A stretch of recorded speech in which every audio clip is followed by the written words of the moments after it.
Hello and welcome to the very first episode of One Too Many, a show about wine. My name's Paul. Thank you so much for tuning in. I've always wanted to host my own wine show, and now I've got the opportunity to do that. I've got a huge passion for wine. I've worked in the industry now for 15 years, and I still remember opening that first bottle of wine, and I've just never looked back since. It's an absolutely amazing industry to get into. The people you meet, the wines you get to taste. I've been lucky enough to travel the world and visit some of the most beautiful vineyards, but there is so much to learn about wine. But this show is all about having fun, and it's all about just opening a bottle with your friends and family and enjoying wine. Sometimes people can be a bit scared about wine because they might not know too much about it, but don't worry, I'm here for you. The wines we're going to be trying are all wines that you can go out tomorrow and get in your local supermarket. They are inexpensive. We're trying to try and keep the budget to sort of under the £15 mark with each wine. And each episode, we're going to concentrate on different grape varieties, different countries, supermarket wines, prices of wine, restaurants, wine lists in restaurants. So today's episode is all about one of the most popular grape varieties, Sauvignon blanc. Grown pretty much all over the world now, but there's two places which do it absolutely the best. We've got France, we've got the Loire Valley, and we've then got a region in New Zealand called Marlborough. Now, I'm sure you've heard of Marlborough Sauvignon Blanc. You can't go into a supermarket or wine shop without seeing that. The same as with Sauvignon from Loire, not as popular in the UK as it should be, but an absolute cracking wine and two very different examples of wine. I've been lucky enough to go and visit the Loire Valley a few years ago now. Absolutely stunning. Loads of history there. There's two villages there that you may have heard of, Sancerre, Polyfumet.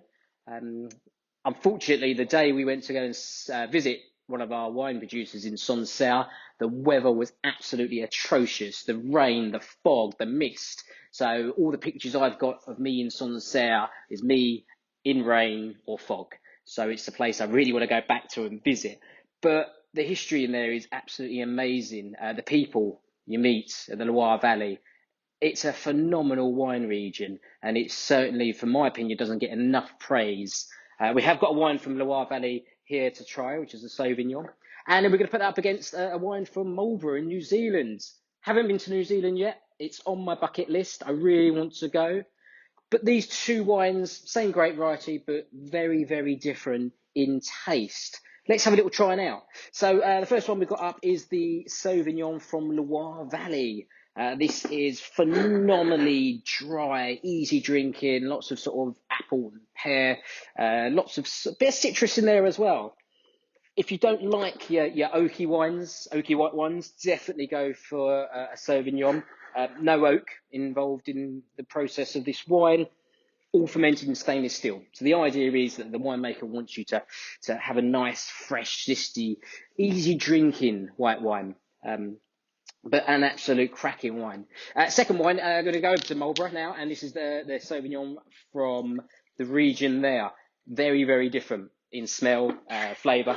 This wine, tropical fruit, peach, mango, pineapple. It's a real fruit bomb. Acidity can be quite high. Some people think that acidity is bad in wine, but actually it's not. It's definitely needed.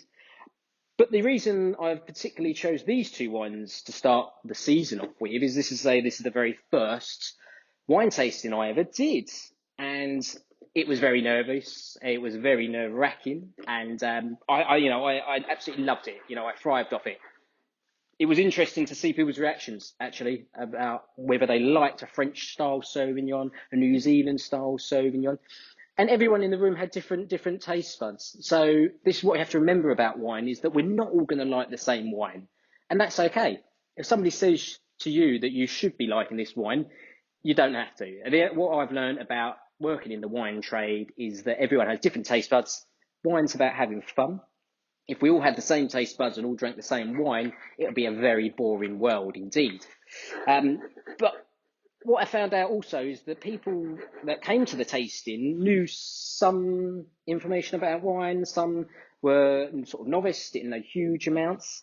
And I remember there was a lady there that's sort of mid-20s or so, and she's always drunk New Zealand Sauvignon Blanc from Marlborough. She absolutely loves it. And we were talking about the wines and the sort of different smells and flavours and fruit you get in the wine. And she asked me about when they put the mango juice in the wine. I looked at her a bit strange. I thought, mango juice? They don't put mango juice in. She has obviously been told at some point that the flavours of the wine are mango.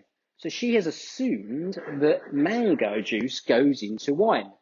Now, just to let you know, in case you don't know, wine is only made from grapes, no other fruit. So going back to what I was saying earlier about wine in the supermarket, Marlborough, Sauvignon Blanc, it's everywhere. In fact, I was in a supermarket the other day and I was, walking along the wine aisle like I normally do. And I counted 15 different styles of Sauvignon Blanc from Marlborough. 15 in one supermarket. I was thinking to myself, there must be some sort of mistake here. I actually asked a member of staff. The only answer I could really get out of them was that it's very popular here in the UK. But to me, that's not good enough. They're sending out bad messages now about wine. They're confusing people. Why do you need 15 different styles of the same wine? I'm not going to name the supermarket, but they do live well for less. But I was just shocked. Why do you need 15 styles? Why can't you have 2 or 3 and have different styles of other Sauvignons from different countries? But France and New Zealand aren't just the only countries that grow Sauvignon. You can pretty much get it all over the world now. Chile makes some amazing stuff. America, certainly. They do some really good other Sauvignons. I even tasted a Japanese Sauvignon a couple of years ago. It was weird. I've never had a wine like it. The only way I can sort of describe it is almost like concentrated apples and pears. It was actually quite sweet from what I would imagine a Sauvignon would taste like.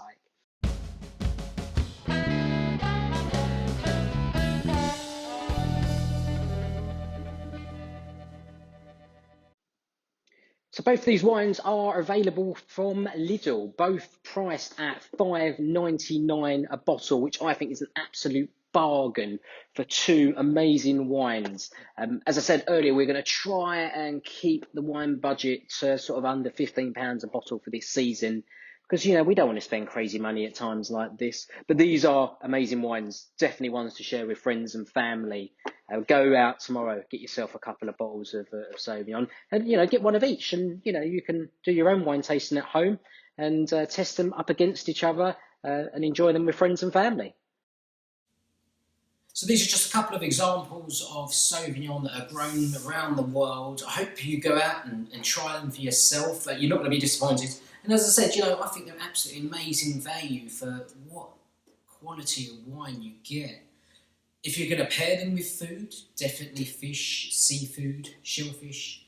These are just all easy drinking wines on their own. Nice hot sunny day out in the garden, have a nice glass of Sauvignon. I hope you enjoyed the first episode. We're going to be filming many more episodes this season. If you want to subscribe to the channel, please do. Go and follow us on social media as well for up-to-date posts about wine. If you've got any questions, please feel free to send them over. I'll do my very best to answer those questions for you. And just remember, to always have fun when it comes to wine. Don't take it too seriously. And I look forward to seeing you on the next episode. Cheers.